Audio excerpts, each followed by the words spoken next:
Right, so the story of the BBC presenter and the allegations of grooming, basically, of offering a teenager £35,000 for explicit pictures has dominated the news this week. That is exactly what it was intended to do. However, the fallout from that means this story does still matter and should still be talked about because of the damage it has done. And it serves as a warning, as if we needed another, that Rupert Murdoch and his media outlets are amongst the most malign societal influences going. He has, in my opinion, committed the mother of all libels in order to once again shape political discourse and conversations in a way he sees fit. His rags are not fit to line a cat litter tray, let alone pass for anything that can remotely be considered news, and the worst of his outlets is undoubtedly the one once again responsible, The Sun. Aptly named because nobody should ever look directly at it, but nicknamed the Scum because, frankly, it's just a more accurate name for it. We now know the BBC presenter in question is Huw Edwards. The allegations go back to last May. It was reported by the festering scum that Edwards had paid a young person for the aforementioned pictures, implying that the person at the time was aged 17, making it a serious offence. Never mind that Murdoch's filth had been publishing topless pictures of 16-year-olds in the past. This was here and now, and a BBC News presenter was involved. Except there was no case to hear. What Edwards chooses to do in his private life is up to him, especially when actually there was no criminality involved. In fact, the Friday before the Scum published this story, the family of the young person in question denied the entire confected story, asked for it to be pulled, and yet the Scum published it anyway, amid claims of evidence of criminal activity, and did so without including the victim's right to respond, which by law they are required to do. But of course they couldn't, because they knew what they were publishing was a pack of lies. Cue the BBC suspending Edwards pending their own internal investigation. Understandable, given what the Scum had printed, which got dropped after the Met Police themselves dropped the case due to there being no criminal activity whatsoever having taken place. Lawyers representing the young person issued a statement saying nothing inappropriate or unlawful has taken place between our client and the BBC personality, and the allegations reported in the Sun newspaper are rubbish. It doesn't matter what you or I think of what went on here. The Scum put the germ of a lie in our heads, and the rest of the media fell over themselves running with it. Exactly what Murdoch wanted. Boris Johnson, despite having until 4 p.m. on Monday to hand over his WhatsApps, still hadn't done so in violation of a High Court order. The BBC itself took 2 days after that date to finally get around to reporting this themselves because of the story with the BBC presenter. They ended up gifting Murdoch another win as the BBC made itself look like mugs in its reporting, only benefiting Murdoch's hateful Talk TV trite news channel and the rest of his media. Public service broadcaster once more failing to inform us, too concerned about its own image to dare talk about anything else it would seem.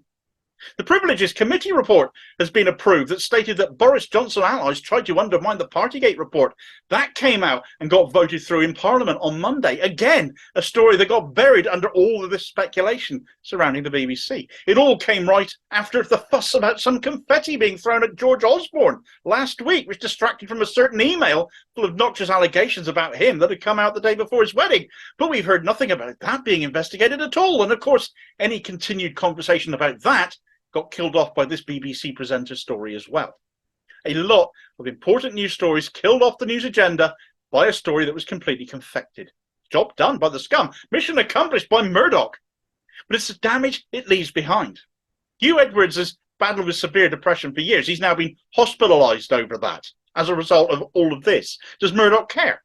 Why would he? Look at all the other crap he's got away with. Hillsborough.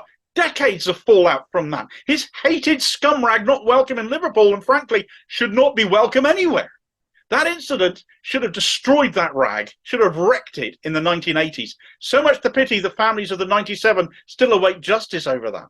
Murdoch famously lost one of his other papers, the News of the World, in more recent years, the fallout over phone hacking, not least the phone of murdered schoolgirl Millie Dowler, but a large number of celebrities and other assorted people as well. But it can't be ignored either that this hateful, poisonous outlet gets off on personal attacks. Favoured other victims are Harry and Meghan, for example. A complaint against the Sun made to the regulator Ipso just a fortnight ago relating to them has been upheld against the rag. But also ordinary people are affected by them as well. Those with mental health issues, such as Huw Edwards, were targeted before with a nonsense claim back in 2013 saying that 1,200 people have been killed by people with mental health issues, painting them as some sort of societal ill in and of themselves. So what are they going to do next? Are they going to paint Edwards as someone out for blood too? If it means burying another story to protect a leading Tory like Boris Johnson or George Osborne, as this stunt seems to have done, who would put it past them? So now the conversation has turned as to what will be done about this paper, because, my God, the celebrations across the country will be palpable if the scum gets taken down over this.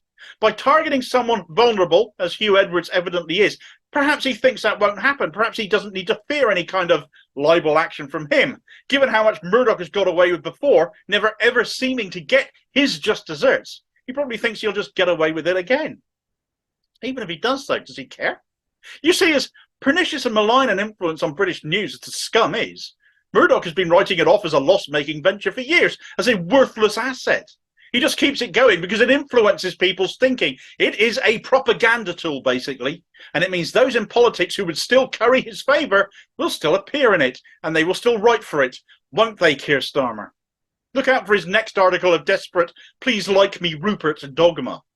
Murdoch literally put the scum's value at 0 back in 2021, yet 2 years on, it is still going.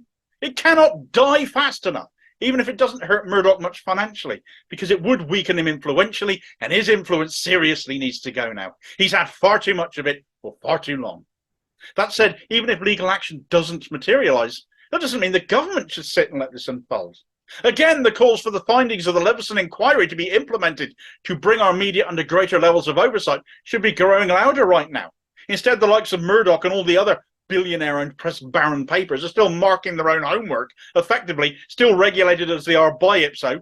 Although that said, of course, as I said a moment ago, they got a complaint against them got upheld in relation to Harry and Meghan just 2 weeks ago. But for the vast majority of the time, their regulation just does not go far enough. The best media out there signed themselves up to Leveson levels of regulatory oversight voluntarily, and they chose to be regulated by Impress, but you won't find a single mainstream outlet amongst them. The scum has a history of misogyny, of racism, sexism, of victimization, of homophobia, of incitement, of hatred to keep us in our place and distracted from the real causes of our misery in our everyday lives. So do yourselves a favour now that filth has exposed how rancid it is yet again, and just stop buying it. Thanks for watching. I hope you found this video useful. Please do like, share and subscribe to the channel if you did and would like to see more. Meanwhile, here's a video recommendation for you where Confettigate did for George Osborne what throwing Huw Edwards under a bus seems to have done for Boris Johnson, and I'll hopefully catch you on the next vid. Cheers, folks.